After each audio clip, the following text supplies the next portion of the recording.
Do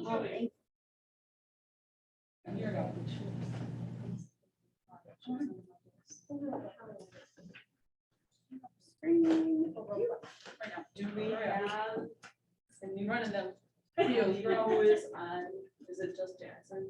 Yeah, it's just Jackson right now. Because I'll get his email too. And then I'll send him the links because I have the links in the spreadsheet. So thank you for that. Hey Jackson, if you're listening, put your email address in the chat. Just want to Yeah, that's great. Okay, so it's recording. Okay. So when you, and it's screen sharing, so it's on there too, and it's Okay. recording on the little owls. And it's on the- okay. So here's 1 and 2. Yeah, okay. Okay, No, you do? sort of. Okay. Am I camera? So- Well, I just opened 2 of the links, both of the Okay, links perfect. for you. And then when you're Oh, done, is you it your should stop sharing and then There's just, a link over there, end so I'll meeting. go on. So when you go. Okay. Yep. You can use whatever pad, I Thank just want to make sure. you. It's everybody nice to has meet one. you in person. I know, I like barely speaking already. Okay. Thanks, Carrie. Yeah, so thanks guys for being here. So when I do a buyer presentation, I used to always do them in person. And I mean, that was pre-COVID, right? So I would meet somebody for coffee, or I would meet, I work 40 minutes from the office. So I would pick a coffee shop, I would go to their house, they would, like whatever worked best for them. Sometimes we would come to the office if it was convenient, but I've also kind of adapted this to be done via Zoom. And so now I do a lot of them that way. Even if I live close to people, sometimes they just prefer it because they've got little kids they want to put to bed. Otherwise, the kids are trying to run around the coffee house, right? So we'll meet on Zoom at 8 o'clock after the kids are in bed or whatever it is. So I have the paper version of this, which is what I've always used. And I'm going to go through it as if we're doing it on paper, but you would just pull up the same documents if you were to do this on Zoom. And so for those who are watching, it would actually be really applicable. So I always have a folder. Due to COVID, we couldn't get like printed ones or whatever, so I just made some stickers, put it on there. And then I have on this side, sort of a flow chart with what the home buying process looks like. The middle is what I call the guts. This is everything that I'm going to bring home with me from the appointment. And then the other side is more information for the buyer. So I'll kind of go through how all this is laid out. So the 5 things that I do on every buyer appointment are as follows, and you can write these down. First, I want to ask them questions. So I have like an intake form, which is in one of the links, so we'll go over that. But I always want to get information from them. So ask them about what got them started in searching for a home and ask them about their needs in a home, okay? Number 2 is the home buying process. That's what you see on the screen. It really helps them kind of orient themselves and prepare for what they're about to do. And I'll go through with you like a little bit of a script of what I actually say to them. And then 3rd would be discussing the current market.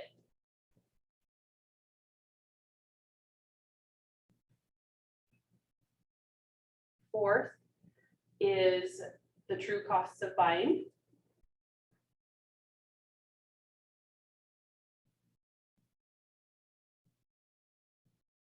And then 5th is next steps.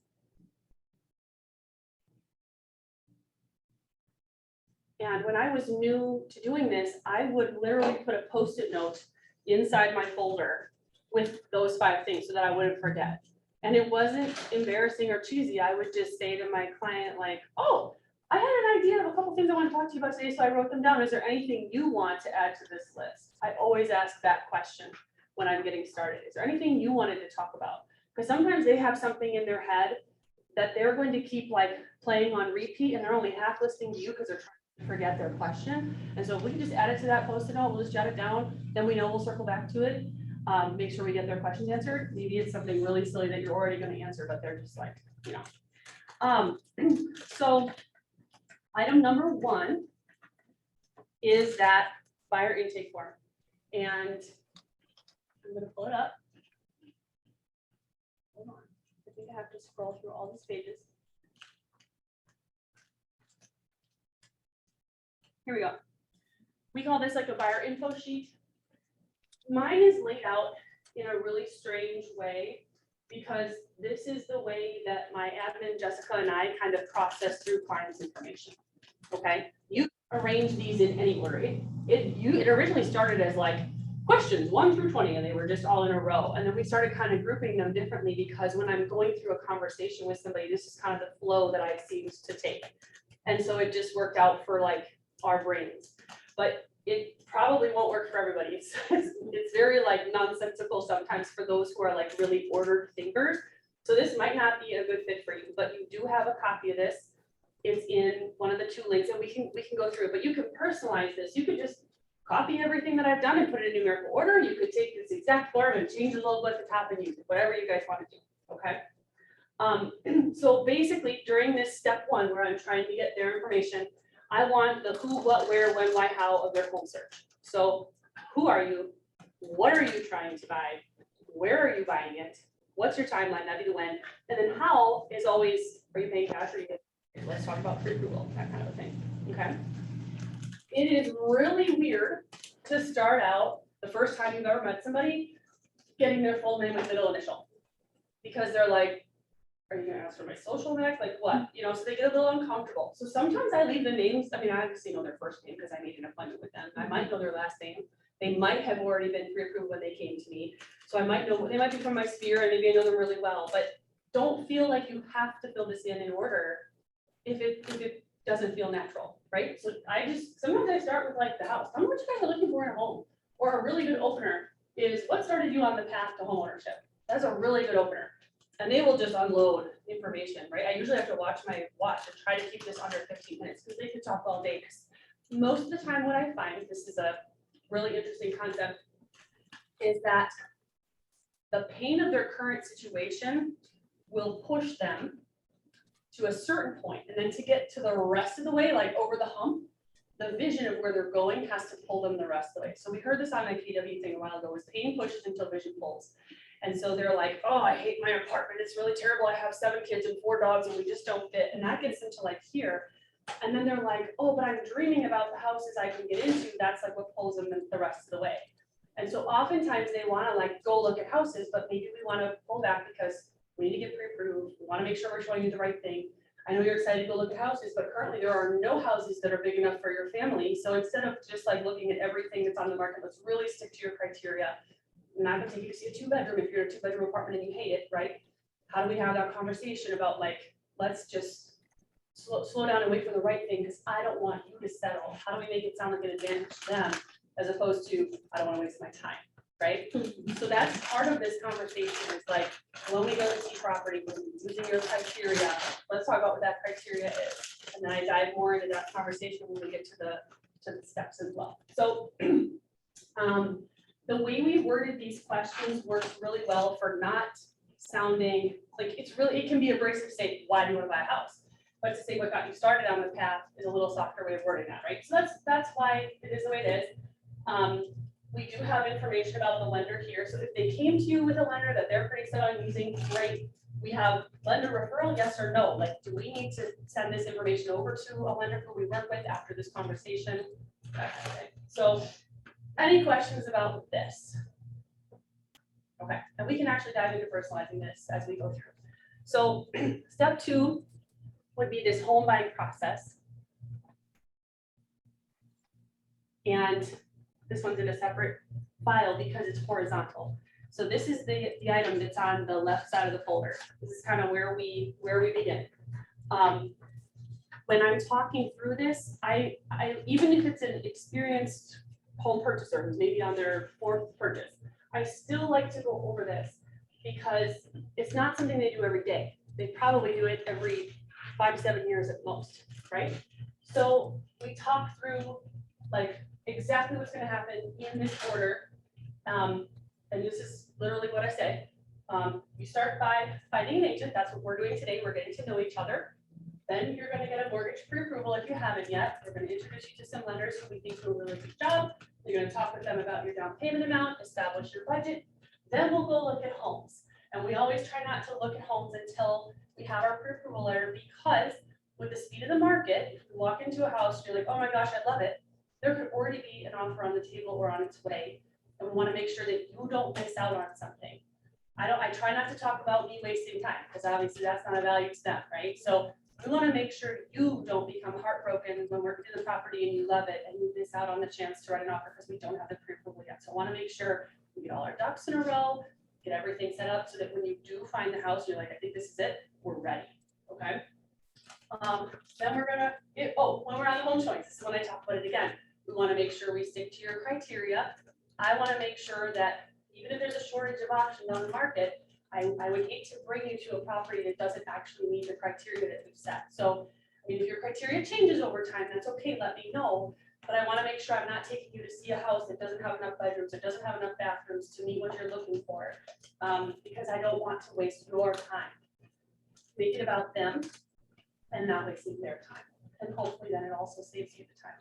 Because sometimes, and I do tell them this, I say sometimes buyers are just so excited to look at houses that they will just settle for whatever. And I don't want you to settle. The last thing I want is for you to get into a house and 6 months later you're calling me saying you need to move up again because it's not working for you. So we want to make sure you're happy with it. If we find one that you love, we're going to write an offer. At this point in time, there's a value analysis that I'll do. Are they asking the right amount for this house? There's a negotiation and a strategy, and you can imagine that might be different from a house that just came on the market that has 5 offers on the table. Might be a very different strategy than one that's been sitting on the market for 3 weeks and has had no activity, right? And it may not. Yes. At that point, our offer would be accepted, rejected, or countered. We can decide whether we want to ask for a home warranty. We haven't been in this market very often, but so if we get an accepted offer, we move down to the second row. At this point in time, we will email you a list of all the next steps of everything that needs to take place between that accepted offer and the closing table. It'll be a list of all your dates and deadlines, and my transaction coordinator, Jessica, will assemble your file at that time.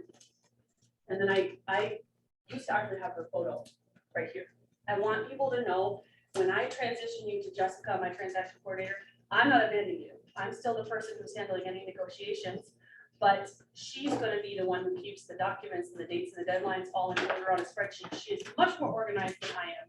And she's a fully licensed realtor. I let them know that.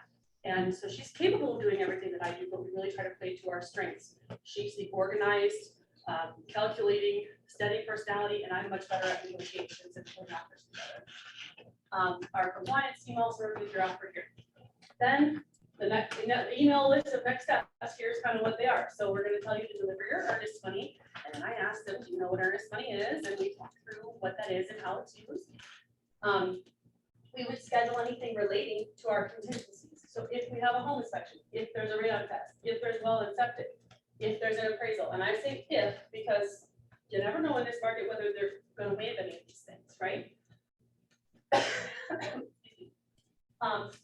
Then we would complete our formal mortgage application. I always let them know that at this point, the lender is going to be asking you for more documentation than they did up here. You can get a pre-approval, like with a verbal conversation on the phone. Here, you might need a urine sample, okay? So I joke about it, we have a good laugh, but it's true. Like, they are going to come back to you, and sometimes my clients are like, I already gave you that. Why are you asking for it again? Well, maybe there's a new month and there's a new thing. So like, just give them what they're needing. It's because of Fannie Mae and Freddie Mac. It's not their fault. Okay. But setting that expectation here prevents people from getting annoyed, which is really important. I think this whole segue, this whole thing is about setting expectations so that people don't get blindsided. Final stretch. We're going to get the results of anything relating to our contingencies. Appraisal results, inspection results, well and septic results, and we may need to renegotiate at this point. Okay, if we find out there's a big problem with the house, we may go back and say, we don't want it, or we want money on the price, or we want a closing cost. Okay, closing cost credit. I actually did get an offer accepted with closing cost credit recently, so there is hope. It was in the Menominee Falls too, so not like a bad spot. So that I just let them know what's happening there, and then as we move forward, your mortgage would get approved. At this point in time, we will receive what's called loan commitment from the lender. We deliver the loan commitment to the seller, and when we do that, that waives our finance contingency, which is our last escape clause. So now there are no further ways to exit this transaction and receive your earnest money back. So that we're really moving forward at that point. Then in the 3 days leading up to closing, we would do our final walkthrough. We're looking to see if the house has been emptied out mostly, or if they're planning to come back for some things. Have they fixed the items they said they were gonna repair?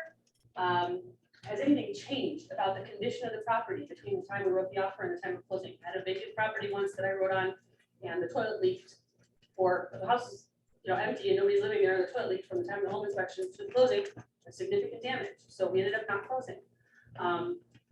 So we're looking for those kind of things. And then the day of closing, you're going to bring the remainder of your down payment minus that earnest money deposit that you already made. You're gonna pay your closing costs, you're gonna sign all of your documents, get the keys, and then we're gonna ask you to leave us a review.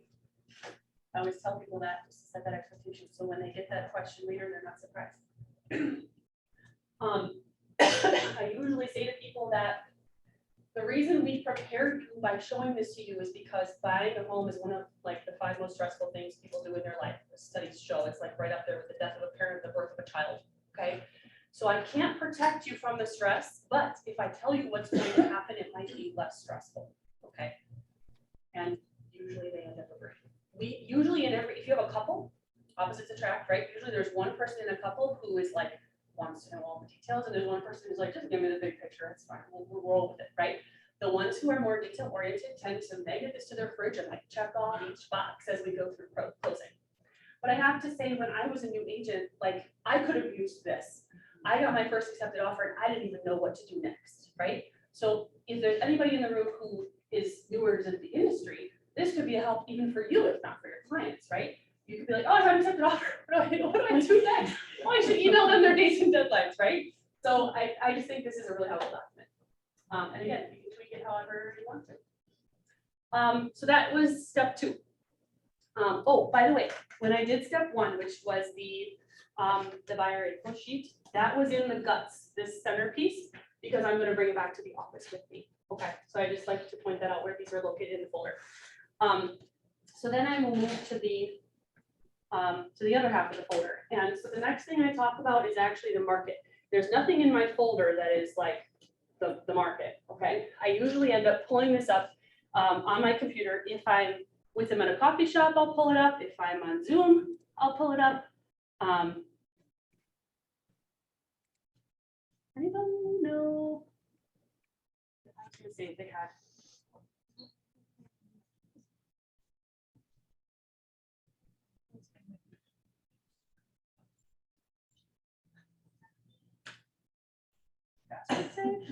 No.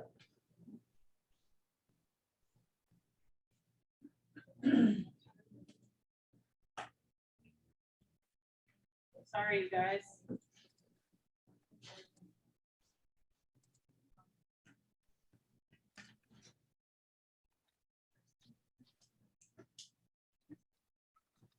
So here's what I do. I actually will log in. I will share this screen with them, whether we're together or on Zoom, and I go to statistical reports and statistical summaries. And what I'm trying to show them is just an overview of the market. Please work, run report. So they've changed this report recently, so it's kind of weird the way that it looks. But basically what I'm trying to give them is a market overview. So let's say I was going to be selling a home, I'm working with some buyers who want to live in Menominee Falls, okay? So I would choose single family. I'm going to choose all these categories. I'm going to leave everything else empty. I'm just going to put municipality, Menominee Falls. And then I am going to select, I'm gonna leave all that blank, I'm gonna select MLS. So this is not like houses I've sold, this is the entire MLS. And I'm gonna go 1 year into the past. Okay. And then it takes a second to generate. I'm going to zoom in. Hopefully, can everybody see this okay? Mm-hmm. Okay.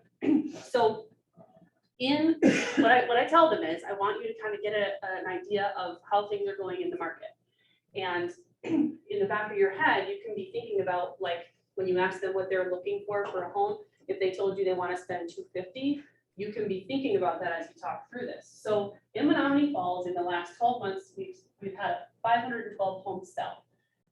The median list price for those is $334 and the average is $405. So median is the middle one, and average is like if you took them all and divided by the number of them that there are, the average is higher than the median. So that means there's some outliers on the high end. There's probably a few like $1 million luxury properties that are drawing that average up. But if we say the middle is 334, and then we can talk through the rest of it. But in the back of your head, you're going, okay, they're going to spend 250. This community might be challenging for them to find something. Not impossible, but it might be challenging. Okay? Can you just, because a couple of us had this conversation yesterday, the difference between the median and the list price, because if you divided it like by the same number of units, you're gonna get that same price, and that would be the average if you divide 10 properties by 10. Yeah. So how So is what's the the median different? Yeah, no, I'm glad you asked. So let's say we have, here's $0 and here's $1 million, okay? And we've got 10 houses, and this is like the 250 mark. And we've got, let's say 1, 2, 3, 4, 5, 6, 7, 8 houses at 250. And then we have one at $1 million. One. If you were to add 250 plus 250 plus 250 plus 250 plus 250 plus $1 million, and then divide by 10, that would give you the average, which would probably be somewhere here, okay? If you just took the middle of these 10 results, it would be 1, 2, 3, 4, 5. House number 5. Forget all the other ones, just the middle one out of 10. That's the median? That's the median. Is the middle one out of 10? Got it. Yes. Okay. Does that make sense to everybody? Okay. I didn't explain it well over here because I didn't realize, sorry about that. But this is the median, okay? So this is probably the more helpful number, because you can see why. Like, if you have a client who's shopping for $1 million home in Menominee Falls, it might be harder to find one if this was true. I don't know if this is true, okay? But if they're looking for a house that's 250 in this market, it'd be really easy to do because there's lots of them. So that's why I think it's important to know these. And that's why I think knowing when you're looking at this chart, I guess looking at the average is only helpful to a certain degree. And if these numbers are close together, great. If they're not, it tells you that there are some outliers on the high end that are bringing that average up. So when you're talking to a client who's going to spend $250 or $250,000 in this market, you can say like, well, the average is 405, but the median's 334. Let me change my example. Let's say they were wanting to spend 325. If you saw this only, you might think, oh, they're gonna have a hard time. But once you see this, you're like, oh no, we should be able to find something, right? And it's never a conversation about like, I can't help you, or I won't help you, or we're not gonna steer them to another marketplace, right? We're just going to be realistic with them by stating factual information. You don't have to go into this much detail as we are today. Keep it very PC and keep it very fair housing minded, right? So we're not going to tell them this is a community for you or not for you, nothing like that, right? We're just going to be realistic with them. And if they bring it up and say like, oh, well, we're only spending $250. Well, by running the numbers in other communities, I know that there are some where the median is $250, but why don't we just expand your search radius, right? So you wanted to live in Menominee Falls. Why don't I just say Menominee Falls and surrounding, and we'll do like a 10-mile radius, and then maybe something will pop up, right? The average days on market. These you have to take with a grain of salt because it's calculated by the date that the agent puts the listing live until the agent changes it to pending. And when they change it to pending, it asks the agent, when did you accept an offer? Some agents enter that day. Some agents enter the day they accepted the offer. You have to actually read, and most of them don't. So I always say, like, if you see 13 to 15 days on market, to get into pending or until they actually change the status, it is probably that they accepted an offer in the first 5 to 10 days. Okay. this is the lowest that we've really seen. I think people are actually starting to answer the questions properly, because even in like the fastest market that we have in 2020, we were still seeing like 28 typically. And so I think the MLS changed the way they ask the question to like try to get things a bit more accurate. No. Okay. Sorry. No, that's great. So again, Yeah. sorry to ask, that was confusing to me. Like you said, that's the closest to accurate. But if we're supposed to, the day they accepted the offer, it's supposed to go in there, why are you saying 20-some days? Why would it? Or is that till Why the would I listing actually went pending? Yeah, so some agents don't enter the information quite accurately, I guess is what I'm saying. So if I see 13 here, I'm gonna tell them that the average home in Menominee Falls during the past 12 months probably got an offer in the first 5 to 10 days. Right. Is what I'm telling them. Yes, okay. I'm like shrinking it down just a little. No, but I thought you said now you wanted it to be higher. Maybe I misunderstood Oh. you. During COVID, when the market was super fast, I didn't see 13 or 15 anywhere. So it tells me people were answering that question inaccurately at that time. It's gone, I think. It's just my eyeballs. I don't really know how. So cumulative days on market is the total number of days if the house ever went off of the market and then came back on as a new listing.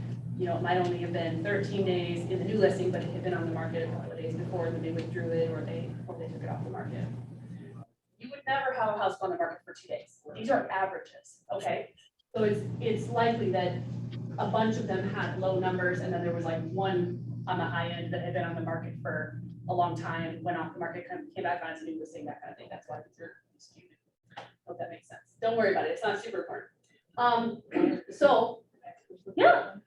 So, under contract versus pending, active with offer versus pending, which you put pending.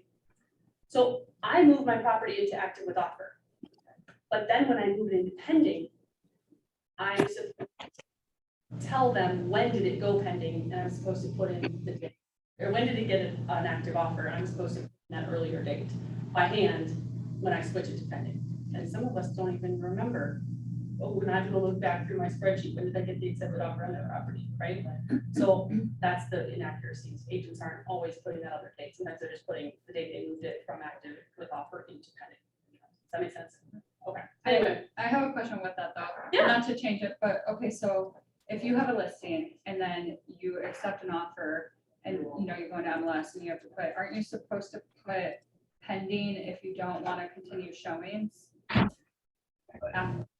With offer is, and you have to continue showing it if someone wants to see it? yeah, Is that I would refer you to our managing broker to answer that question. Okay, okay. So I move it into active offer, Margot and CP. Mhm. and I don't show it any further. But that's the status I choose if there's a home inspection, appraisal, all those kinds of things. I Okay. only put it straight into pending if it's a cash, no contingencies, yeah. But that's just Steph- me, I know, Steph is personally. the one that told me. you're I know. probably right. The way you described it is probably how you're supposed to do it, so that's why I'm gonna defer to. Right, for I'll the- clarify For with the her. proper way to do it, I Purpose. might not be doing it the way I should be, but that's what I. Well, and I feel like most people put active with offer, they don't Most put pending. agents probably do Yeah. it the way that I'm doing it. Right, I okay. agree 100%. But I don't know that that's the right way. Right. I only do it because that's what everybody else Yeah. does, Right. not because it's the right. Because that's what I was going to do. And then she's like, no, pending. And I was like, oh, okay. So, yeah, do what she says. Do what she says, yeah. Yeah. So what I'm trying to point out next to my buyer is the difference between the median list price and the median sold price, okay? These numbers are fairly close together. In fact, one of them is, like, the sold price is higher than the list price. Okay, I'm gonna get my head out of the way. I just wanted to show you where I was. So when we asked, like, okay, house comes on the market for an average of 405, or the median house was 334, what percent of list price are they getting? Sold price to list price ratio answers that question. They're getting 102.7%. You will see buyers' eyes go like, whoa, when they see that. Like, that's why you're telling them this, is you want that to happen now at the coffee house or on Zoom. You don't want that realization to happen when they're writing their first offer and get rejected, okay? Most agents will say things like, oh yeah, you have to get it rejected a couple times before you realize like how hard you have to like bring it when you're writing an offer. not my clients, because I prepare them with this information, okay? My clients get it, that 405 is the average, but 417 is the average sold, they get that they may have to go above list. And I work for them, I don't tell them they have to. I'll write the offer for whatever you want, but I will be real with you, if the average home is getting under 2.7, that's an average home that sells in 13 days. Not the like beautifully updated, adorably staged 17 offers on the table home. That one's not gonna be 102, that one's gonna be more. The ugly one is probably gonna be just under. But it's not gonna be 70% or 80%, right? If the average is 102, the homes that are sitting on the market and are ugly and need some work, don't tell, like, I don't say this, but I'm thinking in my head, like, we're not gonna get it if we offer 85% of the list price, we're gonna be like 95, 93. Okay? Even pre-COVID, 93 was the number that I saw in this box all the time. Now, the last column is sold price to original list price ratio. So in this column, we're considering that there could have been a price reduction, okay? So if a house was on the market for 110,000, then it got dropped to 100, they're gonna get 102. You see what I'm saying? But now these happen to be the same. So that tells us that we're not seeing price reductions in this market, okay? We're not seeing very many here according to this data, but sometimes you'll see this is a lower number. Oh, it's 93% of the original price, but it's 102% of the current price at the time it was under contract. Does that make sense? Okay. I feel like I'm rambling a lot. I apologize. Any questions? I know this is like a ton of information, and I usually, yes. Just in case somebody asks, what's the list sold category, one line down? Yeah, so that's it. Great question. I know it's probably not super like relevant to what we're talking about, just if somebody were to ask me, I- I just don't even know. Yeah, I thought I was gonna know the answer, but I don't think I do. Sorry, I don't know. Oh, since co-broker is underneath it and they look like if you added them together, they might equal this, perhaps one is like one agent double-sided it versus co-broking it, maybe. Yes, That looks like it could be, okay. So after, I'm sorry, we spent a lot of time on this, I apologize. But I think this is a really important thing to show people because again, you're trying to have them have like the light bulb moment of what it's gonna take to get a house. And how aggressive will I have to be? You want them to have that moment when you're talking now, not needing it to take 4 rejections, because it's gonna save you and them a lot of heartache if they can have that realization now. So after I go through that top row, I move down to the very bottom row. I probably wouldn't even need to print all these other ones out, right? But I just always do. But the current active, there's 55 homes on the market right now in this community. And the median list price is $489, the average is $540. So it's much higher. So the more expensive homes are taking longer to sell. They've been on the market an average of 55 days. I just tell people that much. That's it. Okay, so we can move on. Sorry that was so long. We went down some rabbit holes. So that was number 3. That was the market. The next thing that we talk about is the true process of buying. So I always want them to understand that there's more that they will need to bring to the table besides just their down payment, okay? And if you're working with a really great lender, hopefully they're having this conversation too. But in some scenarios, they haven't talked to a lender, and in some scenarios, they've come to you with a pre-approval from like Rocket Mortgage, and they're never gonna get this conversation, okay? So I always preface just by saying, like, these are estimates. You really wanna talk to your lender to get more information, but I'm gonna give you a general idea of what it takes to purchase a home outside of your down payment. So you might need 3.5% down, you might need 5%, you might need 10, you might need 0 if you qualify for a program like that. There's still gonna be closing costs that are due, and I want you to know what those are. So your initial expenses are due within the first 2 weeks of getting an accepted offer. The closing costs and the prepaids are due at the closing table. So if we figure out what you're gonna pay in that first 2 weeks, we have an earnest money deposit, which is 1 to 2% of the list price. We have a home inspection if we decide to put in our offer, and then we have a possibility of a radon test if we put that into our offer, okay? So let's say we do the math and they're gonna need $3,000 for this box right here. I don't want to assume they don't have it. So I'm saying things like, oftentimes my clients have their money in a separate savings account at a different bank. And, oh yeah, it's in that CD that I, got when I was in college or whatever, like you might have the money in a stock. Let's liquidate that and get it ready in case we find the house we're looking for, unless it's something you can easily access, right? I assume it might take longer than 2 weeks to get money in that's in a CD, but I don't know. So I just make up a reason that I'm telling them, because I never want to make anyone feel like I don't think they have the money. I just want them to have it available and liquid and ready, okay? Your closing costs and prepaid items are going to be due when we get to the closing table. Closing costs are associated with the fact that you have a loan, and then the prepaid items actually go into an escrow account. Let me explain what I mean. So the first closing cost is your loan origination, underwriting, credit report, and closing fee. This is what actually goes to your lender for originating your loan. Then there's a transaction management fee, which is the only real estate commission that you pay. The rest of my commission is built into the sale and is paid for by the seller. We can circle back because everyone's gonna have questions about this. We'll table those for now. Because I'm just gonna go, this is how I describe it. So I don't even, that's all I say about it, and then I move on. You'll have an appraisal, which your lender will order for you. You'll have a recording charge with the county to record your deed, and you'll have a title insurance policy. If you weren't getting a loan, your only fees here would be your transaction management fee and your recording charge with the county.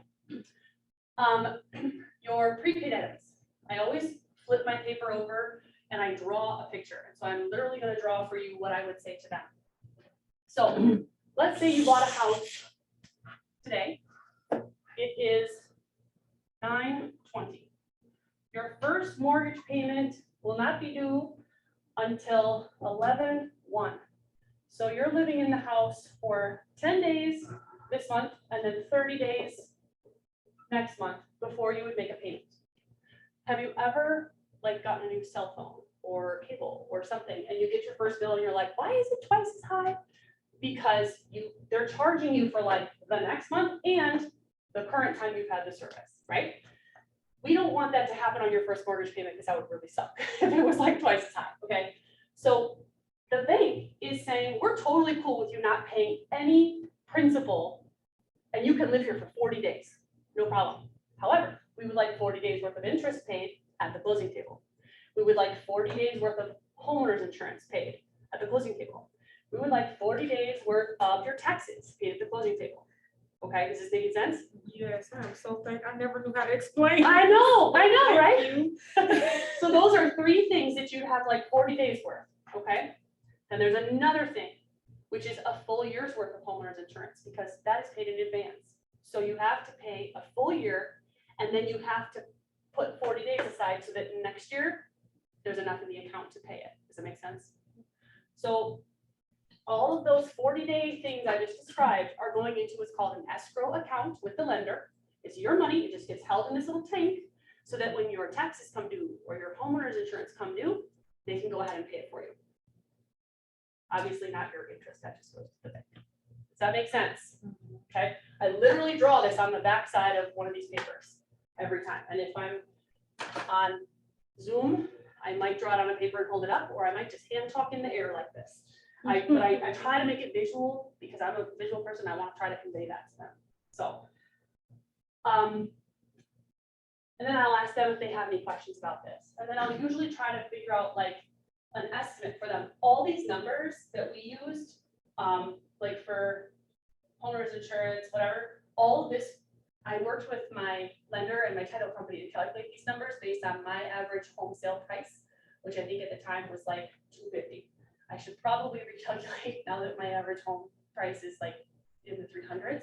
So this may be a bit out of date, okay? But we could all do that on our own. I could do it and email it. I don't know. These will probably be updated. But for now, I will tell you, even if you're using the numbers at 250, you can just say to them, these are based on an average purchase price of 250,000. If you're spending more, it might be higher. Your butt's covered, okay? All you're really trying to impress upon them is that they could have another $4,000 out there that they didn't know about, okay? So the most recent clients I did this with came to me with a pre-approval letter, and they were pre-approved to spend $250, and they had they knew that they needed 3.5% down, and they had that saved. That was all they had saved. And so I went through this conversation with them and I said, do you have an additional $4,000 on top of your down payment? They said, no. And I said, no worries, we'll get a closing cost credit. It's gonna be hard for us to do, but we'll get it done. So we're a VA buyer with closing cost credit, and we got it accepted. I told them, I'm like, we might have to find the house that's been on the market for a week, and it might need a little bit of improvement or a good cleaning, or it might have a dog odor, but if you're willing to put in a little sweat equity, we'll get it figured out. Are you guys okay with that? Yep, we're okay with that. We just need to get out of our apartment. So I prepared them for that so that I'm not like hitting that objection. It was the first offer we wrote, we got it. So I don't want you guys to waste your time or them to feel like they're having to waste their time writing multiple offers on things and like not figure out how to get what they want to get, right? So any questions on why we do this or the concept? What's a transaction management fee? Perfect. Now we can circle back to that. Yes, yes. I was like trying to table that till the end, but I'm so glad you asked. Perfect segue. So that is my fee that I charge my buyer clients. Okay. So you know how Keller Williams, when you have a listing, they make you charge like $295 or something like that. I choose to charge $595 to all my clients. I will waive it if they're repeat clients.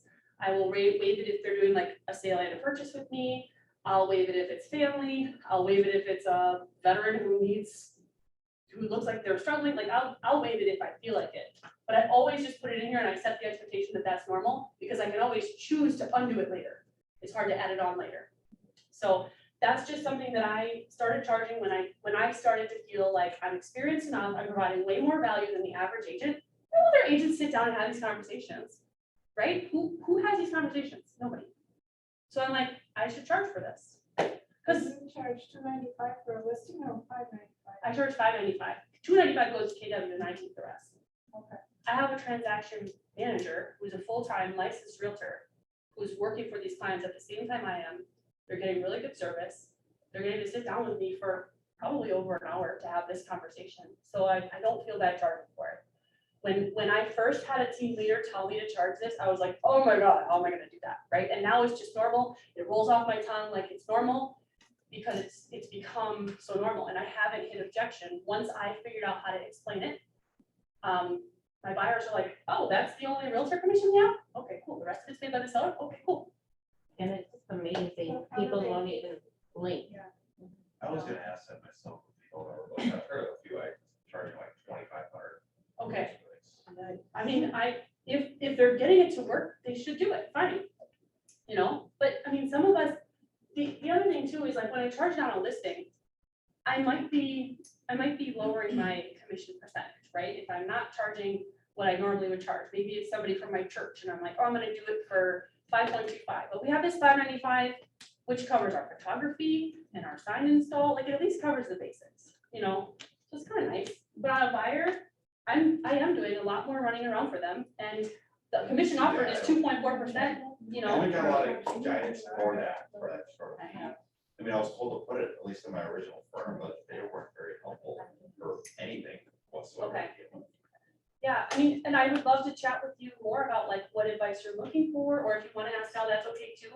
I mean, as good as I'm going along, and it's just, Yeah. that was one thing, I'm taking this just for like reset as a trying Yeah. to just kind of gear myself up. I started charging it when I started doing the buyer presentation this way. Because 2 reasons. Number one, I'm providing a value that I hadn't been providing in my business before and that I think buyers really needed. And number 2, I figured out how to build it into a script and it just rolls off my tongue and I don't have to like feel anxious or make it a big thing. So at the closing table. So it would be on the closing statement? They can get it covered by a seller if they're getting a closing cost credit. So oftentimes we try to do that as well. Not in the last 2 years, but when I first started charging it, I would try to get it covered. Closing cost credit can cover closing costs for being paid. Both, yeah. And then also that transaction management fee, anything associated with, that's showing up on the closing statement on the buyer side. I had one other thought about it, I just forgot what it was, I'm sorry. It'll come back to me, but if anyone has other questions about that, or as you're going through this and you're like, hey, I'm getting objections, what should I do? Just call me. It's like, have you guys ever heard the word paradigm? It's like, what's normal to you, right? What was normal to me when I first started charging this was I wasn't charging it, so it didn't feel normal to ask, and now it feels normal to ask. And it feels a little abnormal to waive it. I remember what I was gonna say. What I was gonna say was, sometimes it's hard to get this paid at the closing table because title companies aren't always used to seeing them and they don't know what to do with it when they see it. It is becoming more normal now, but when I first started, it was very difficult. So sometimes I would have my admin call, you know, the week before closing, we're reviewing our closing statement, but it doesn't actually show up on the combined closing statement because they don't want the seller to see it. That we would sometimes call the lender, like, okay, are you invoicing for it? Yeah, we put it on there, you know, so it got confusing and we sometimes had to do a little extra work to make sure that it got paid. But what we figured out is if we actually drafted an invoice. And if you provide an invoice to a title company, they're damn sure to get it paid. So we just provide an invoice and the title company puts it on the closing statement. And then when we send the offer packet to the lender, we put the invoice in there as well. And we just let them know, hey, this will be invoiced on the buyer's side. And sometimes so now we've got like two parties that have got invoices and it's a little more likely to happen. And then we just try to ask when we're reviewing the closing statement the week before closing. It got really tough over the last 2 years when we weren't getting closing statements in advance to review. Sometimes we would just go to the closing table and we've never seen the statement. It got really hard. So sometimes they don't get paid. And so then you just have to go, okay, am I gonna really like at the closing table be like, you owe me a check right now? Like that's sort of uncomfortable for me still. I don't even do that. Some agents might. So you have to decide your threshold of like, at what point are you just gonna let it go versus, you know, fight for it. So, but if you're putting it on here and you're planning to charge for it, it should be on your buyer agency agreement. And we send a copy of that to the lender as well, showing it that it's there. I guess on the topic of that, if you don't mind me asking, so how aggressively or not do you encourage if you have somebody come in with a rocket mortgage pre-approval, do you nudge them? This is one of those times I should refer you to somebody else to answer that question properly. I do try to nudge them. Yeah. I don't know that that's what everybody should do. But you can let them know they have other options. I definitely let them know they have other options. I also impress upon them the differences between Wisconsin real estate transaction timeline versus other states. Most other states do not have a loan commitment. That is, you know, that last thing at the bottom where you have to deliver a letter to the seller to waive that contingency. If you didn't know this, if you fail to deliver that loan commitment letter by the deadline, the seller can kill the deal. And in the market that we've been in, the chances of them having a secondary offer waiting in the wings for you to step in it, pretty high. And I've had it happen. So I had a lender who I was very clear, this is what we need by this date. Are we gonna have it? Yep. We didn't have it. Seller served a notice, killed the transaction. They're like, well, this guy's willing to pay more. They just came to the table later than you. And they had to wait for us to screw up before they could kill our transaction, right? So I do try to, I guess, gently nudge them and impress upon them why, not just because, like explain to them the value of a local person. I think that's probably the biggest example that I share when I'm telling them why. Difference between closing on September 30th and October 1st, an extra 30 days. Like, where's the cutoff with that like window for when they have to start their first? Yeah. Great question. It's usually like the 4th of the next month. Okay. So if you buy it, hold on, I need to go backwards. I need to go this direction. If your first mortgage payment is 11/1, you can close anytime 9/4 or later. Okay. If you close 9/3, you're gonna have a 10/1 payment. So That it makes could be sense? a real conversation to have sometimes, right? When you're in that neighborhood of when you're closing, is that something? I you wanna- don't always. I do tell them like, hey, if we close toward at the end of the month, you'll have to bring fewer closing costs to the table. Yeah. Because 40 days versus like 55, right? So I do tell them like, hey, we close at the end of the month, you'll have a little bit less to bring in closing costs, but it's not a huge number.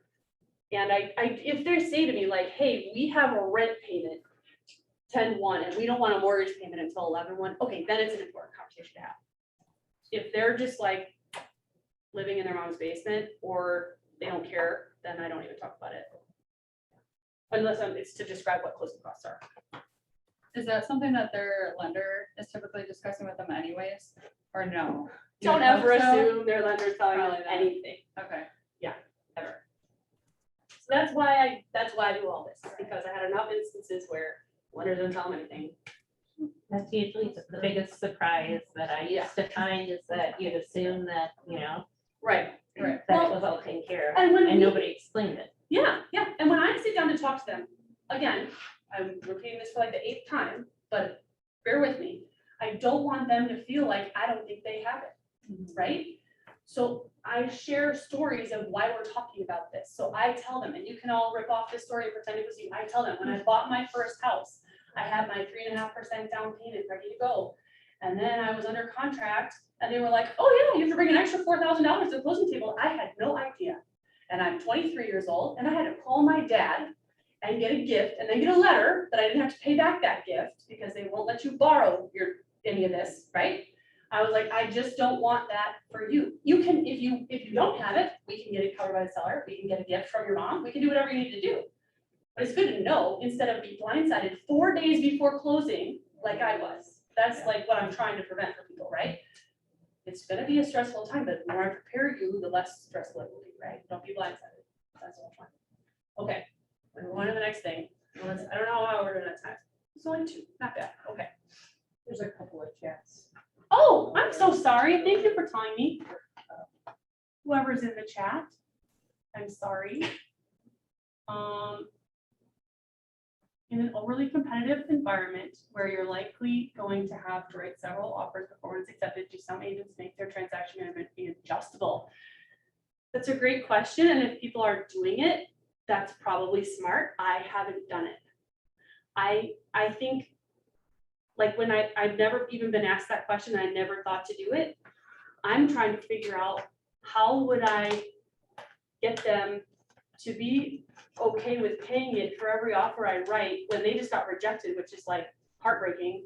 And now I'm gonna charge you for that, right? Like, they might say, well, it's your fault we didn't get accepted, Carrie. Your job is, you know, so I guess that's maybe not a great answer, but I don't think I would personally. I mean, I'm certainly not saying, you know, maybe it's on a transaction by transaction basis, but I know prior to buying my latest duplex, I put 20 offers in 20 different places and you know, over a year and a half. And that's how many it took to get a property. And I felt bad, you know, for the agent I was using. I like, you know, this isn't lack of effort. It's just a very, very competitive environment. So I was just wondering, you know, once you get to that point, would you leave some room to say, you know, we've put in more effort than, you know, this isn't just 1 or 2 attempts, you know? Yeah, I don't think it's unfair to ask, but I hadn't ever given it thought, so I'm gonna dodge the question and, you know, say maybe that's a conversation to have with the broker, or, you know, as we as a group continue to think about it, maybe it's something we can help each other figure out. It's not a bad idea. I have a question, Carrie. Yeah. Again, about the transaction Yeah. fee. What happens if they don't go to close? Like, you have that at close, you've showed them 75 houses and they gave up because, you know, it was just too Yeah. stressful. And you did you had your presentation, you did all these showings. Yeah. Now what? I just don't get paid. Yeah. Yeah. And when I talk to, not my clients, don't ever say it's your clients, but when I talk to my friends or my family about that possibility, I tell them I get compensated for taking risk. So if I had a guaranteed salary and I wanted to work at Redfin, I would make less. Because I'm willing to take risk, I get compensated well when I do close something. So that's the trade-off, right? My thought is like, okay, well, I might have wasted a lot of time and energy with that person, but this guy bought the first house I showed them and it's 500,000, so it's gonna work out, right? So. So that was number 4, was the true cost of buying. Then I kind of slide into next steps, which is the 5th step, okay? So if they are an FHA buyer, here's a list of things that an appraiser is going to be looking for. And I will explain to them, you might have a home inspection, but you also have an appraiser who's going out representing the bank. They want to make sure the house is worth the amount of money you're trying to pay. If you're an FHA buyer, they're also looking at the condition of the home in addition to its value. We may not know if you're an FHA buyer, maybe you're not pre-approved yet. So if we need this, we'll come back to it later. I don't want to waste time talking about something that doesn't apply to them. So I usually just skip over it if they're not approved. If they are approved and they are an FHA buyer, the most I'll spend on this is what I just said to you. And then I'll just say that, it's some light reading for later. If you're really tired, you can't fall asleep, just take a look at it. But I know what we're looking for. So when I take you to see a property, I'm gonna be looking for those things. And if you want to know, this is what I'm looking for. And then we can move on. Do's and don'ts during the home buying process. I won't read this to my clients, but I will tell them if they want to look at it later. There's always like one in every couple who's like, oh, I'm going to read everything Carrie gave me. But basically what you need to know, buyer, is this. Don't make any big purchases without talking to your lender, even if you're paying cash. And you can rip off this story and pretend it was you. I had a buyer who was approved, but they were probably a little bit of a risky approval, and I didn't know that. And it was like, well, they don't make a lot of money, but they have a ton of cash in the bank. And so the lender was like, okay, you look like a really good risk because you got all this reserves, all this money in reserves. Well, they were like, we need a new car. So they spent their reserves paying cash for a car. And they were like, we're okay, we paid cash, it didn't mess up our credit. But the lender was looking to see a certain amount of dollars in the bank in order to have them approved. Okay. So this might not apply to you, buyer, but the moral of the story is, even if you're paying cash for something, if it's over $1,000, $2,000, talk to your lender about it. Just be in good communication with them. That's what I was gonna ask you. So it's typically $1,000 or $2,000. It Is that depends on their threshold? price point. Yeah. Like if they're spending $250, yeah, $2,000 probably matters. If they're spending $500, I might not even tell them. It all depends, right? Don't buy anything. Pay your bills Buy it every after month, you and move that's in. it. Right. Buy your furniture after closing. Yeah. And it can go both ways too. It's not just what they spend. It's if you get a large deposit, they'll want to know where that came from as well. The last property I purchased, I had to justify the deposit for my tax return. To show where it came from. And I don't tell them that in this, but you're absolutely right. And the reason I don't is because it's not a do or don't. Like I don't want you to not get money because you might have to justify where it came from. Still get the money. Just make sure you have a paper trail. So here's what to know for your final walkthrough. I do tell people, like, if you're going to a final walkthrough and you really want to make sure everything's perfect, or if you're, I honestly, I don't know that we've even used this on a final walkthrough. I tell them, like, really the reason this is in here is if you are thinking about waiving an inspection and you want to kind of like check everything thoroughly yourself on the showing, these are some things you could do. I don't necessarily always flush out of the toilet. Sometimes that makes me nervous to do in a property, right? It's something that one of my mentors had given me that was a suggestion, and we put it in here in case people are curious, but again, it's not one of those things we spend a lot of time talking about. This is the segue into our next step. So when I say next steps to them, that doesn't feel abrasive. What I really mean in my head is I'm going to see if they want to sign a buyer agency agreement. Okay. But I tell the buyer next steps. So this is how I segue from everything we've been talking about to that conversation. Here's our service philosophy. Here's what we do as a team that sets us apart. We're not the right fit for everybody, but if you like these things, then we might be a good fit for you. We want to learn about you, your lifestyle, your special requirements, and make sure that we're helping you use that to find the right house. We want to educate you as much as possible about the market, which is what we're doing today, the sales process, which is what we're doing today, introduce you to trusted advisors like the lenders I'm going to recommend to you, make you aware of every concern we see when viewing a property. This is probably a conversation for another training, but when we show property, we follow the state statute, which says that we are supposed to do a visual inspection of all accessible areas of the property and point out defects to the buyer. Most realtors don't do that. They just kind of open the door and say, go look around. But like, Not every realtor knows a lot about houses. We're not required to, but if we do know that something's not right, we're required to tell the buyer. They love that. They eat that up. And when we appear at a showing and I'm like, this is wrong, they're like, she's on our side. And it builds really good rapport. Even if they're not your client yet, if they're still just a customer, you still have that same obligation. So you can impress them and build trust that way. We want to represent your interests to the fullest when we're negotiating for you and provide you with whatever you need. That's why people choose to work with us, okay? So what's the difference between being our customer or our client? And I usually say this exact thing. Good thing this is recorded. In the state of Wisconsin, if you and I haven't decided we're working together yet, I'm required to represent the seller by default, okay? So if I take you to a property and we haven't decided what we're doing yet, suddenly I'm supposed to act like I don't know you and I'm representing these people who I've never talked to, but I've sat here and had coffee with you for an hour and I've heard about your dog and your kids and some, your kids are running and coloring in the court, right? And I'm supposed to pretend I don't know you now. It's a very awkward, very difficult position to be in, and it's not necessarily in your best interest either, right? Maybe not, right? So I never say like, let's sign this, but what I say is, if at any point in time you feel like you know you want to work with me, please tell me right away, because what I can do is send you a document to sign that says we intend to work together if you buy a house. You don't have to buy a house, but if we buy a house, Carrie's our realtor. As soon as you feel like that's what you're wanting, please tell me. That way, when we go to a property, I can represent you. I can answer questions like, do you think we can get them down below the list price? What do you think it's going to take to get this done? I can't answer those questions if I'm not representing you. 99% of the time they say, we're ready. Where's the paper? Okay, so if we're on Zoom, I tell them my admin will docu-sign it to you tomorrow morning, first thing in the morning, because it's probably 8:30 at night at this time. If we're sitting face to face for coffee, my buyer agency document is in the guts.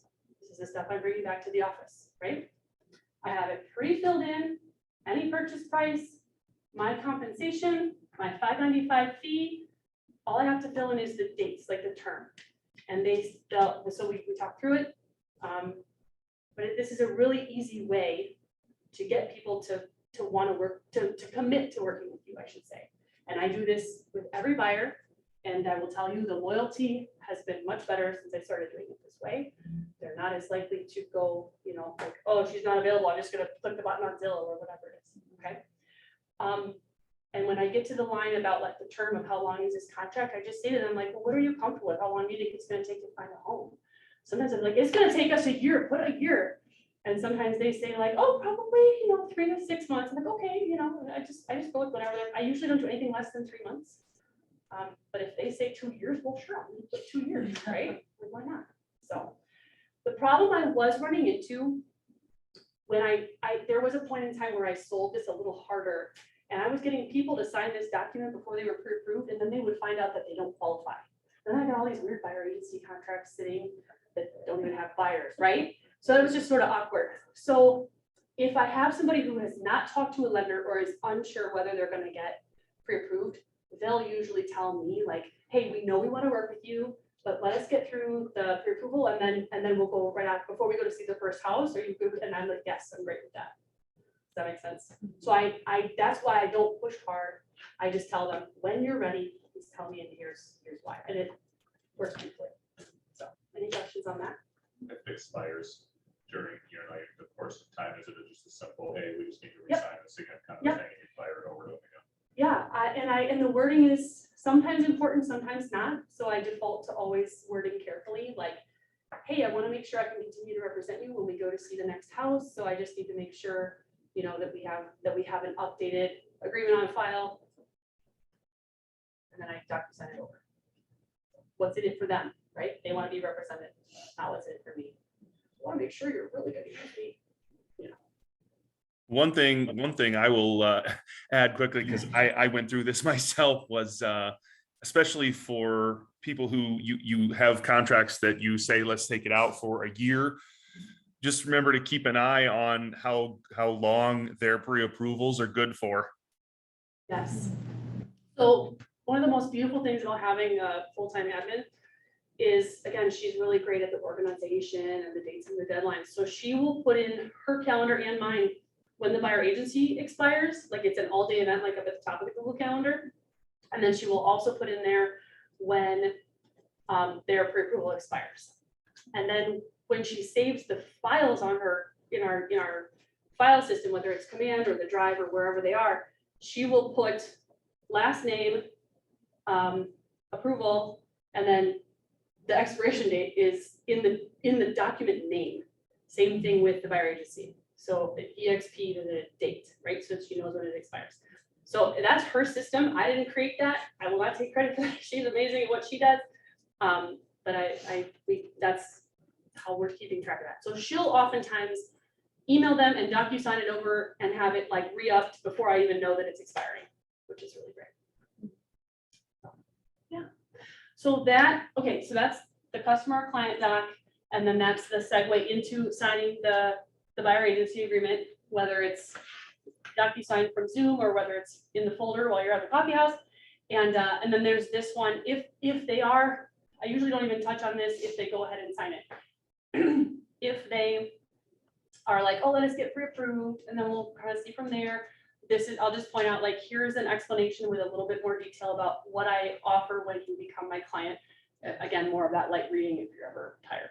Yes. So that's always in the folder regardless. Always in the folder regardless. Everything I've shown you is always in the folder, even the FHA red flag list, because even if they're not FHA today, they might have to change for whatever reason.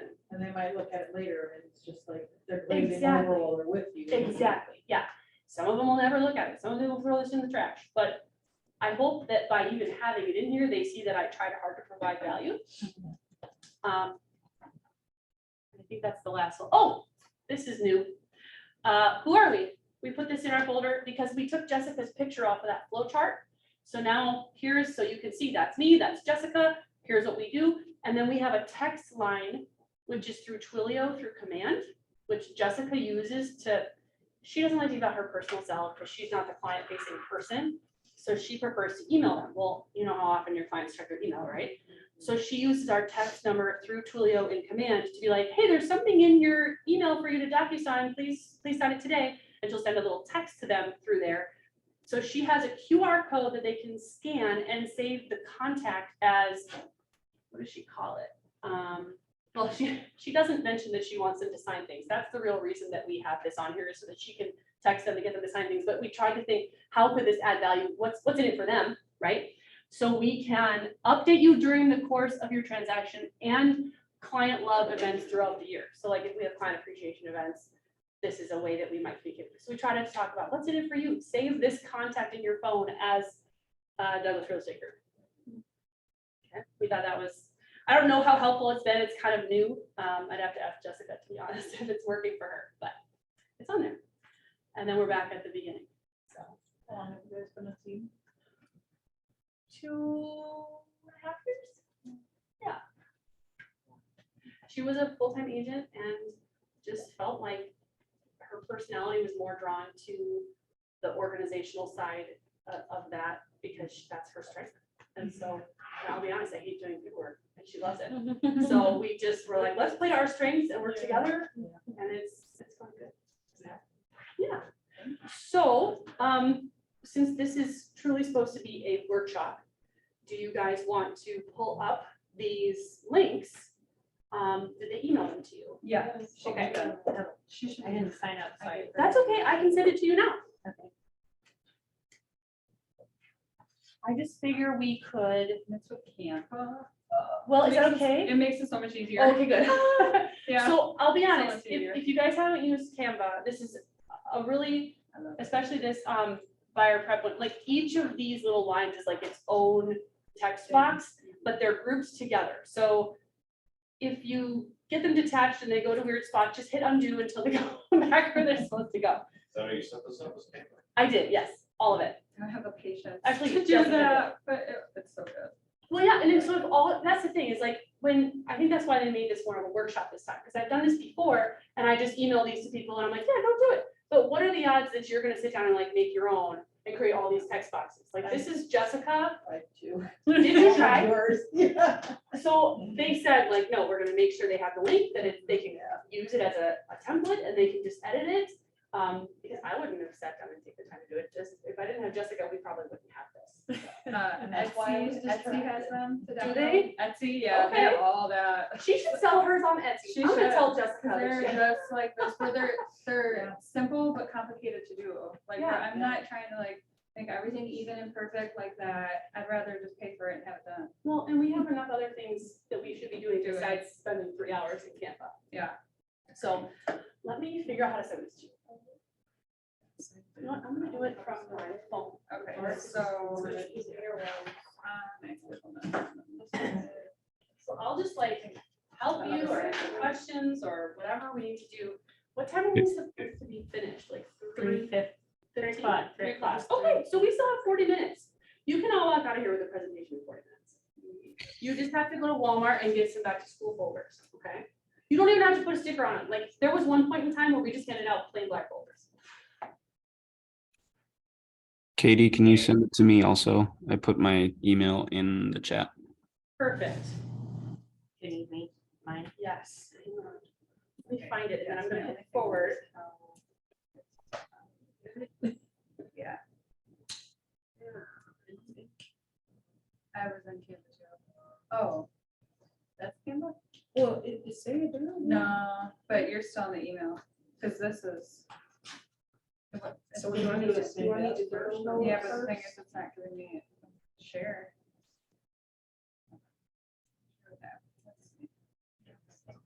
Okay, thank you. Yeah.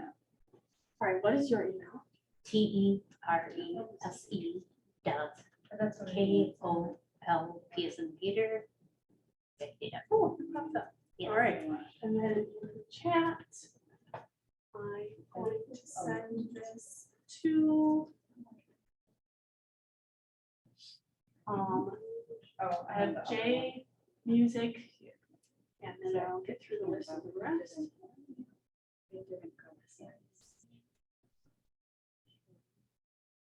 Oh, do you try going all the way to the end and then go and create your own? I didn't click that, as I feel like it's gonna. Will it? No, it's gonna create your own. Yeah. Team Chev. Working on you. I know, I feel you do say that. It didn't give me that. Okay, Or just- Justin.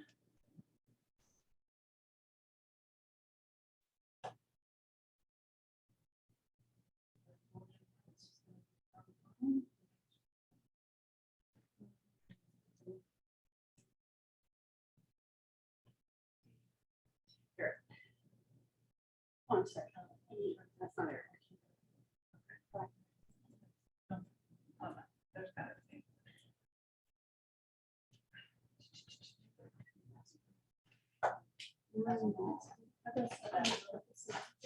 Hold on, I might have.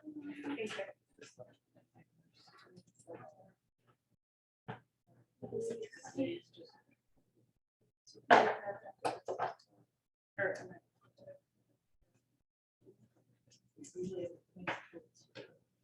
Okay, so I sent it to everybody. Tell me if you get it.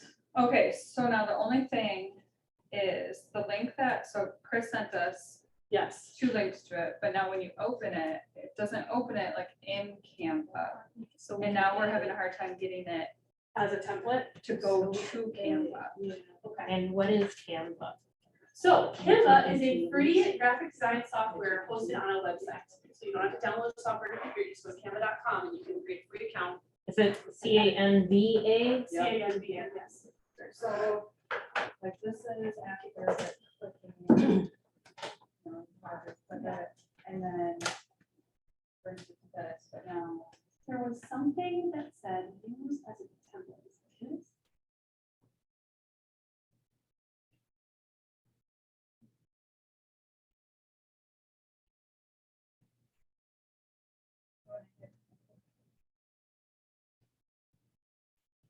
it? I hit Canva, it just opened. But it didn't actually insert it. It said, like, let people share it in the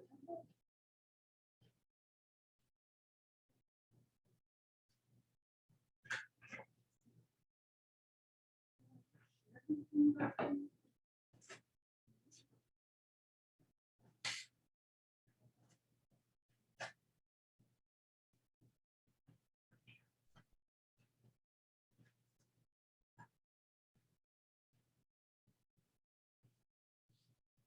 wonder if you physically share it with us. Just seems like a lot. Yeah, that seems like a lot. Yeah. We were trying to figure out how to use this as a template in Canva, because it said share as a template, and that's what I did when I I'm emailed curious you too, guys the yeah, link. I don't know how to do that. I have a Canva, free Canva account, but yeah, I don't know. Yeah, I have no clue how to do that. Okay. Let me log into Canva and see if there's another way. I think Tiffany had, she shared one of her documents with me, she physically shared it, but it was only as like a PDF, it wouldn't let me. So I did put that you could make a copy, Okay. because I wanted to make sure you guys could edit it. Yeah. But I didn't want you to change mine. All right. So.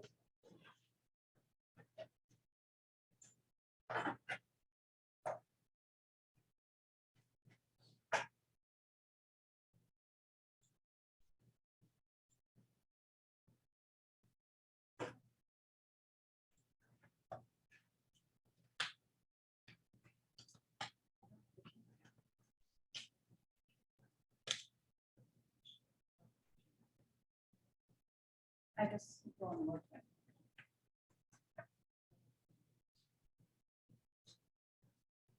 Yeah. personal. Oh,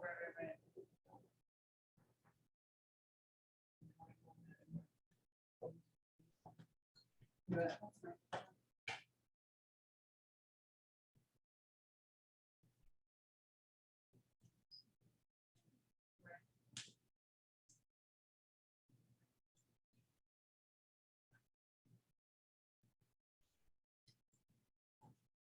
But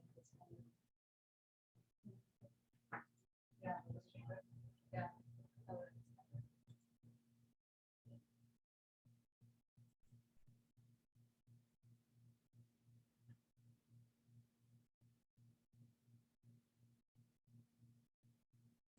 Yeah, I could have sworn there was something in here where I said anyone with the link can, like.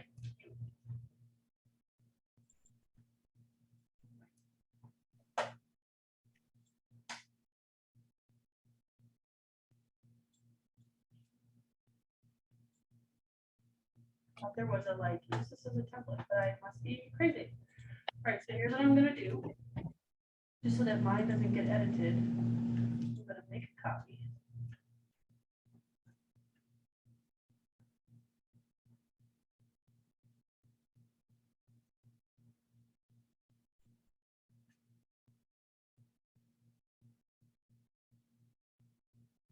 Why, okay, does anyone know how to like make a template out of this?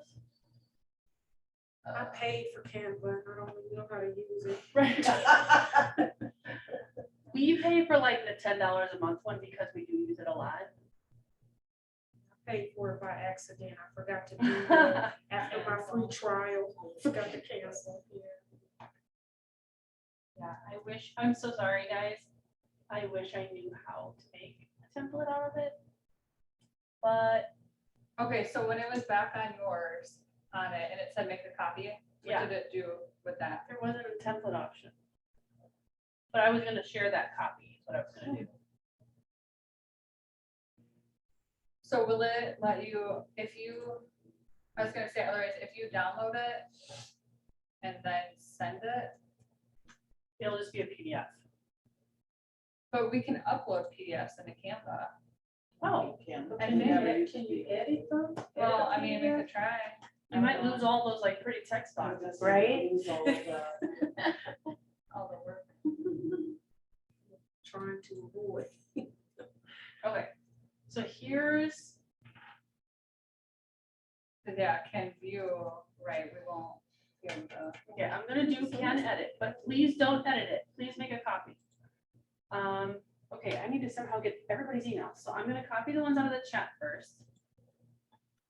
Do you want me to throw mine in there? Sure, actually. Oh, is it easier? Oh, If wait. you're on there, I'm don't not join doing it. just for that purpose. Okay, all right.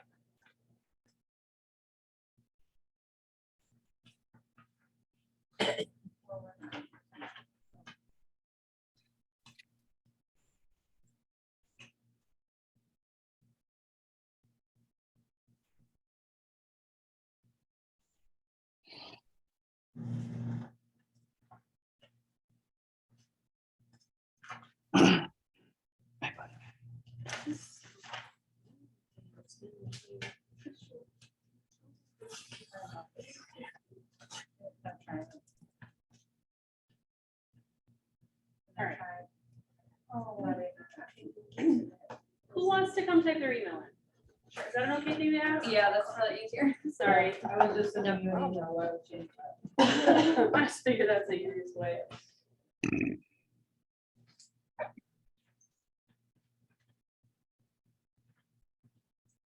Thank you guys for being good sports. I've never done this where we've had to.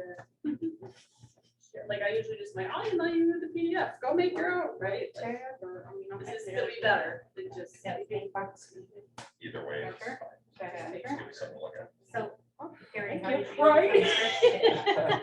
The whole thing goes So, over. I was like, do I have the date wrong? Because it says Chris is doing the training today. She's like, oh, you're on the right. So keep it. I guess they put out the training calendar before she had figured out that I was gonna do it.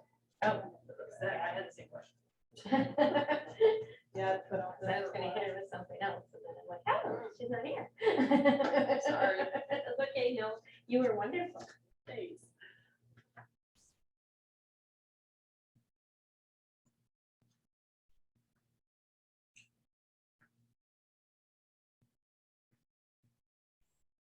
No, bringing it in.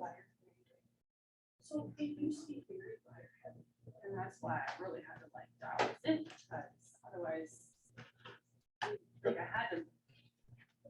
Make sure it wasn't.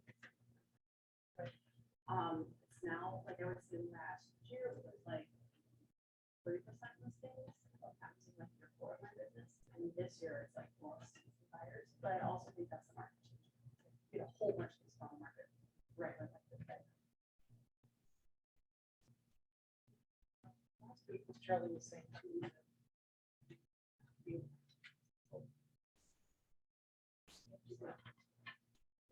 I think the lowest it ever was like 30%. Dollars. 70%. Yeah. I bought an electric car.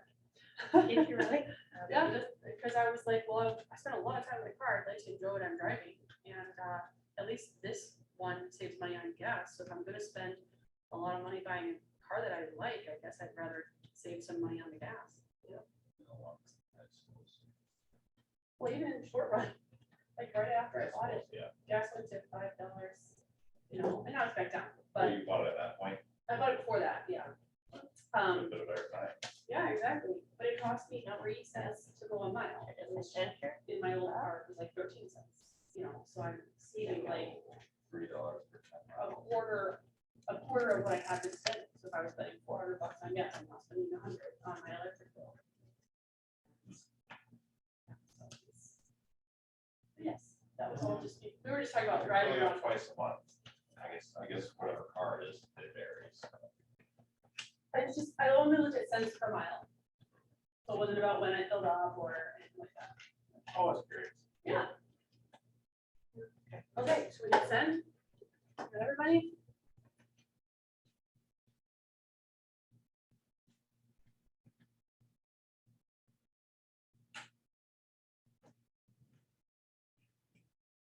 Okay, you should have a pending invitation. And then when you go in, please don't start editing, make a copy.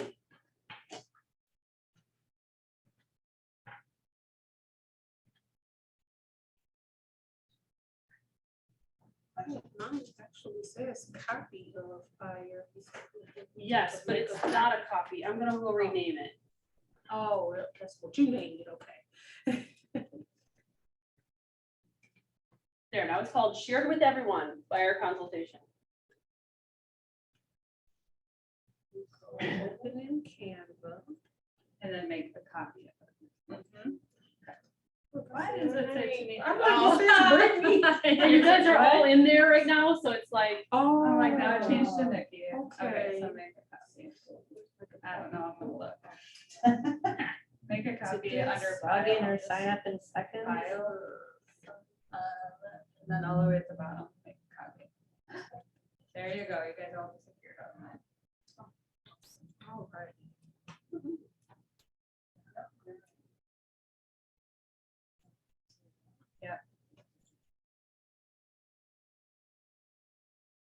I think it doesn't it just save by itself? It does. Okay, I don't think I've never hit a All you save. do is text or hit it, yeah, and then hit it, and then, There, what I want. yep. Oh. Check it out, like, yeah.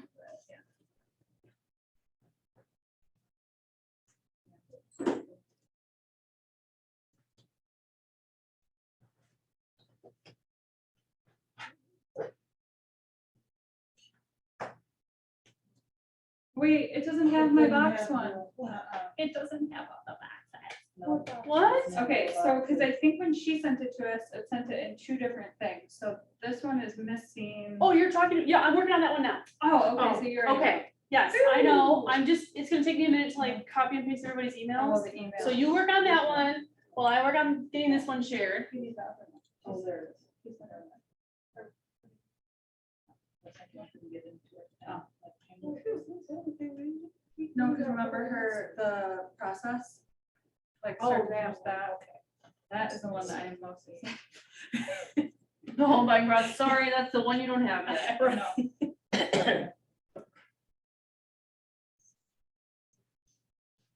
I've used the do's and don'ts multiple times. I've had like three or four first-time home buyers. Oh. And it's saved, Yeah. they have them. How do I let them know it's me? What's that? It says, let us know it's you. Are you in Canva? Yeah, I'm trying to log into Canva. Oh, is this all you have? Do you want to use my computer?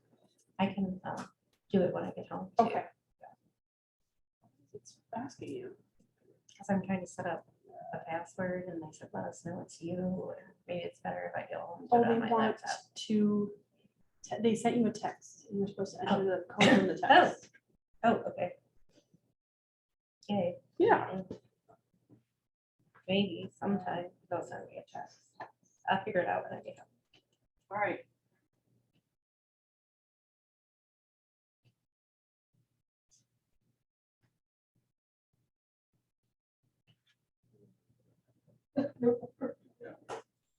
Wait, no, it's not. You are so funny. Oh, that you're gonna. Well, I guess it depends on what you're changing, how much you're changing. I mean, don't get all crazy though. I know. Don't think about it too much. Exactly. You're gonna think about it too much, and then you don't need to change much. Take her name off of it, and there you go. It's your logo. And you might want to change the I'm just color, kidding. or you might want to change, whatever you Right. want, whatever you want. But. Mine is red, white, black, so. I mean, I didn't necessarily create all these either. I borrowed them from other people too, so. It's a good thing we all come from a place of abundance and we're not scared about sharing our Always stuff. just- That's why I learned. Yes. So if you hit file, Oh, right just- there, yep, and then all the way at the bottom is make copy. Okay, they didn't send me a text, but we'll try again when I get home. Oh, no. It'll be fine once I have my laptop. Yeah.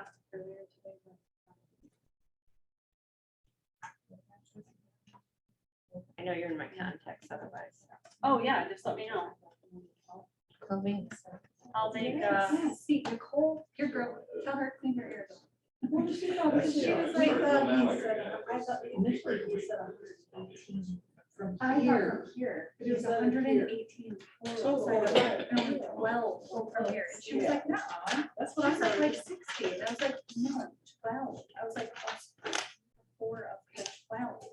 And she looked at me crazy, and I'm like, no, like, that is what, okay, I need to make sure. 'cause Not it was gonna in my lie, I text. had a mini panic attack this morning. thinking, yeah, something. I know, because now my Wednesdays are shot now. Well, Not shot. Not shot. Don't think of it that no, I know, it's just. What like, time is full from till when? 9 to 2:30. way. The first one is a Tuesday, Oh, sure, that's right. don't forget. First one's a I have it in Tuesday. my phone, I did. I already put it in my calendar. If you wanna throw a lot of, it starts on the. Well, the first day, yeah, I was a little nauseous. It was more the price than It's that, just- so. when That's I- the whole thing. When the credit card statement Yeah, comes in, yeah. it's like, yeah, I know. But it's gonna be worth it. right, is Brittany here or is she on Zoom? I'm right here. Okay. Sorry, I don't know anyone's names. You don't have a picture, it's just a green. Yeah, I it's a don't green know. circle. Oh, because I I'm have trying to, can you tell me your email? BRITTANYN@KW.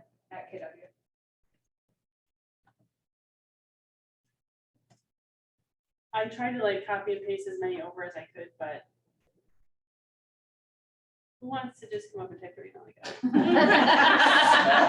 Or hold on, no, you keep working, you keep working. Okay, I'm only gonna need some. It's okay, well, you're not doing anything anyway, yeah, you might as well, right? Right. Okay, go ahead. I think you have mine up there, Nikki. Okay. We'll put her picture. You know why? See, I have 2 Canva accounts and I don't even know which one is which at this point. What am I using? Well, you can share that with yourself, Right, I know. because I had to do the same 'Cause thing. now I think I put it on my personal one. I'm in my One of personal them I one is the paid. one that I paid for, Well, right? and that's the thing, I That's think not what I the wanna do. I wanna personal have one the might be the one. nice edit. Yeah, just I exit. know. Click the exit and start. Yeah. Oh, it is. My personal one, I pay for it. So then just share it with your, or like, you know what I'm saying, share it with yourself. Your email either? Cause mine just pulled my. Well, Or do you my- want to just come type your email? Well, I Your saved personal? it from what you sent me and then it just went into my like personal Canva. I need to be able to switch my Canvas around at some point, the email. I does just it. keep using my personal one. 'cause And that's then the one just I paid save for. it and send, I know, that's what I did too. Oh, well, 'Cause, that's okay. Yeah. It doesn't matter what you're No. logged in as when you're drafting. Well, right, because it's not gonna drop. Because you're gonna download it as a PDF and print it. Right, So what do you use Canva in place of? Graphic design. It's just to make these documents look pretty. Mhm. And then I print them out. That's it. So it's just so you might like delete my logo, Yeah. put your own, you might change the font of this, Right. maybe you don't want it to be red. The hours. Yeah, yeah, you can even search like in the templates, like open house, like I've done a lot of my open house signage, like to post on social media from Canva. Cause you can just type in open house, they have templates to change it, put your picture in, and it takes like 5 minutes. Didn't accept it off for one Yeah. earlier this week, it's really easy. This one, I pop up every morning from my app on my phone, it's just do a personalized happy birthday. Everybody just send it to them. like to your clients. Yeah. Yeah. Here, I can show you what other projects we've done with it after I send this. Okay. I made a logo, that's it. Yeah, you can make your logos, like, there's a lot of stuff you can do. on Okay, Canva. whoever was just, golden can I letter. have you come back? It's saying it, we weren't able to share it and I don't have permission to share this? So badly. I wonder if it's good. It says You didn't do invite it. Brittany and 3 others to the team, you have to click down below first. Oh, yeah. you See can the do that, pink Carrie. below the pink? No, I don't want to invite you to my team. Otherwise, you'll be allowed to like see all of our team stuff in my Canva. Oh, just kidding. But I did accidentally delete your email. So here's what I'm gonna do. I'm just gonna like, can't even copy these. Oh my goodness.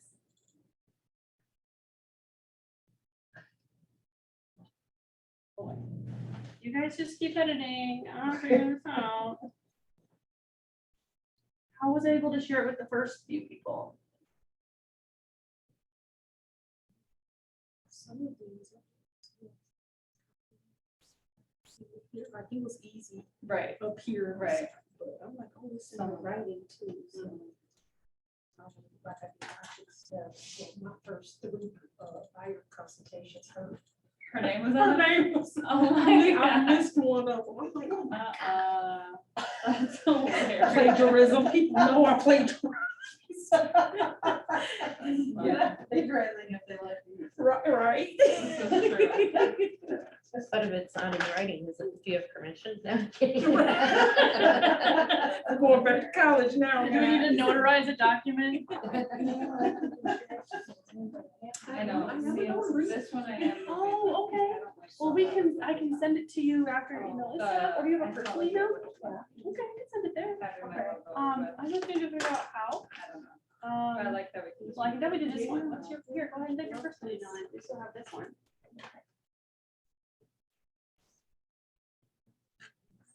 Are your nails gel or are they? Go back and just Yeah, they're awful. They look good from a distance. Oh, okay, good. I need to fill so bad. So, They're gel. yeah, Yeah, one of I my bought friends was trying to get me to go myself. like with dip, I Oh, yeah, hate the dip, and customer so like wants two of to them do don't this. have nails on it. And I go through that real like, good. It's the dip is hours, just, knees, myself, like, all it's of that huge. stuff. You gotta Yeah, it's change. very, yeah. Yeah.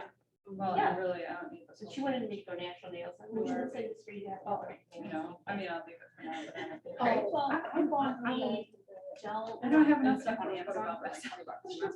Oh, you do your own color? I do. Really? Yeah. Do you have to have the little machine? I have a lamp, yep. Yep, I got them all on Amazon. Wow. There, it worked.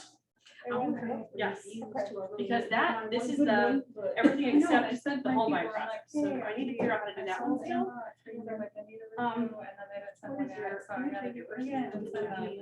One of my, Can you type in clients, your he said, first "Oh, name? you don't do any of the-" Just because I need to figure this out, so I just He want to have couldn't it. get down some of our stuff, so I'm thinking I'm gonna ask him, well, can you just email So me? it's just what gel you side, have?" and then Yeah, you just do it I'm gonna create something I would. like that, yeah. And they stay strong. Yeah, I mean, it's not super thick, but I had like, So I'm Right. sending my nails to do. Mhm. And I have. Thank you. Okay, perfect. Sending that in here so I have it, and I'm just working on it. Okay, all right. But then you should have an invitation to view this one in your email, and if you click on that and open it up, you can use Canva to, like, for instance, if you wanted to change the color, if you don't like red, you want it to be purple, do that, now it's purple. And you can change the font, if you're like, this isn't my style, you can choose everything about it. Oh, safe, yeah. It's inside the website, I just automatically saves it. Yeah, and then when you're ready to print it, you can click, share, and it'll just, download. Download.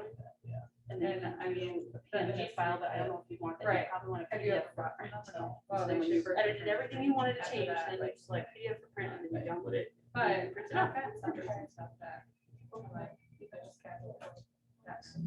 Yeah, it's kind of a lot, and these are complex templates because they have so many boxes, like, notice how there's two different fonts here, right? So if you want to change the font, you actually have to, like, ungroup these. Like, I don't even know.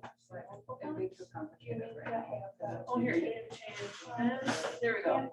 You can do it for free. Yeah. So I'm just gonna hit undo, I don't even know. I do my job on my own. Yeah, so if you make it, right, exactly, if you make a copy of this, then you can make, like, you'll have the ability to make changes, but don't make changes in this one, make a copy of it, that way other people can access the original one. And how do you make a copy of it? You would, I know. when you're like on your home screen, it'll show up right We're here. doing it at Jurassic Park. And they have. So here are all my designs, which we can shoot us, oh, you have. No, I some mean, in this, this. So like, This is Jessica makes from this and sends this out anytime we get a accepted offer. So. Sends it to mine. Here's, here's your, all your dates and deadlines. Yeah, your closing date. I mean, I put this like. Here's another one. Deal where there's 3 nights, 4 days. So. And then she'll just like, you click the plus page and it will make a copy of her new page. Or you can actually duplicate the last page, so I think that's what she does. I mean, She like, this is the duplicate page button, and then she can just make another one. Oh, so now there's 2 of the same thing. Some of the people I'm like, if you need Put the some. buyer's name at the top. You put So a picture of the we- property right we here. duplicate it, is that how we copy it? No, sorry. When you're on your home screen, all your designs will be here, and you'll click in these 3 dots. Funny, Fiscal texted me Okay. today. Oh. 'Cause, And then delete the other one? You Or can just, Yeah, that's what just Well, make it's it shared with you, so okay, so I don't delete it. it might not even be, it might show up in a section like called shared with me, it might not even appear That's my document. in your stuff, yeah, so it'll probably be easy to see the difference. Okay. Yeah, Yeah. I'm working on the second one, the last one, this right here, I'm still trying to get this one shared. But the other, well, everything else is already shared. Yeah. Thanks, yeah, good luck, let me know, I'm gonna keep trying. Carrie, do you know how to make a QR code on Canva? Or Yeah, I'm not the greatest at it, but if you Google Google it, it'll tell you exactly what to do. Okay. Jessica's much better. Okay. I should have had her come.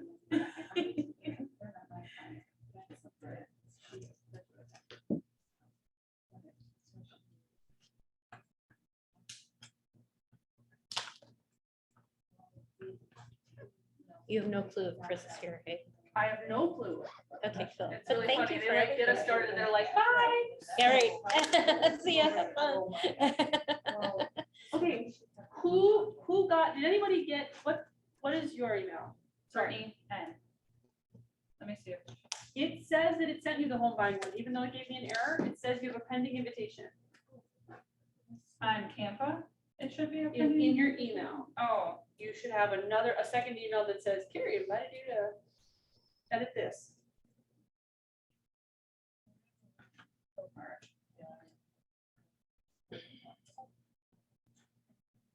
Yeah, yeah. I'm not lying. I think I only have one so far. Maybe I'll try like logging out and logging back in just to see if it like. Buyer consult template, and then you said copy of buyer's consultation.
Wait, did anybody else get an email for the second one?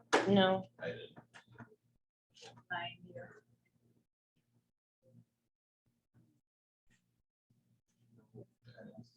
Sorry. Well, your email accidentally got deleted. You might be the only one who. Is that what you're just trying to do is that the whole buying process? Yeah. I'm just trying to share this one thing. and I didn't get it as well.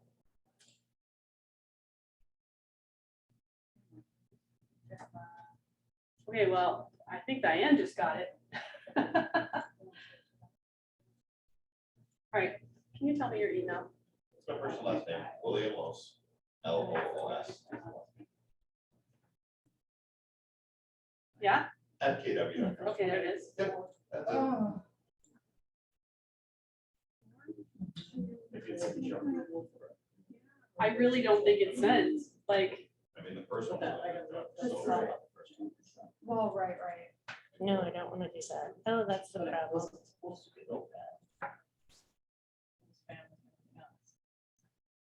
oh, you guys.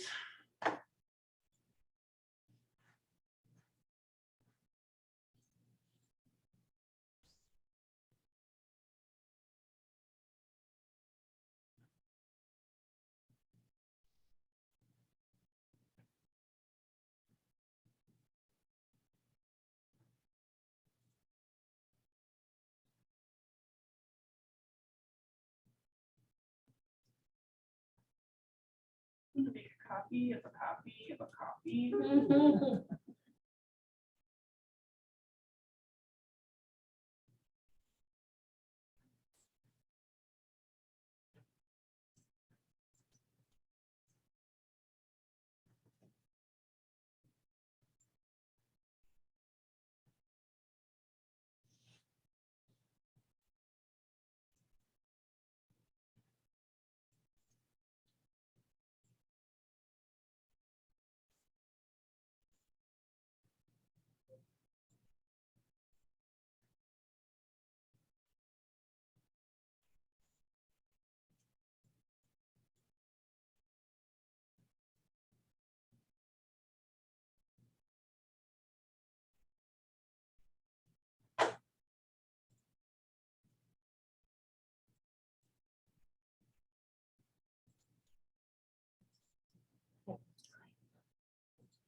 They sent me maybe a email. Yeah. Obviously, the roof too, but Yeah, but that's not. so that was on the report too. It's not like it should have.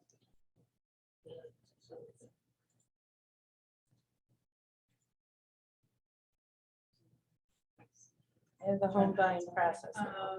You got it? Mhm. Okay. Thank you. Yes. Right. Right, you're trying to come up, yeah. No.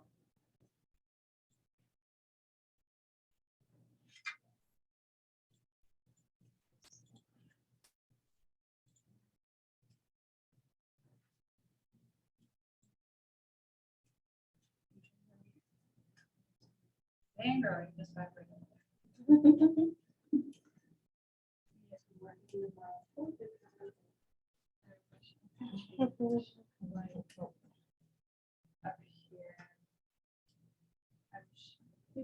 Yeah, I know, but I don't want to have to click for each one. You know what I mean? I wish it was like just one. You know, instead of click, click, click.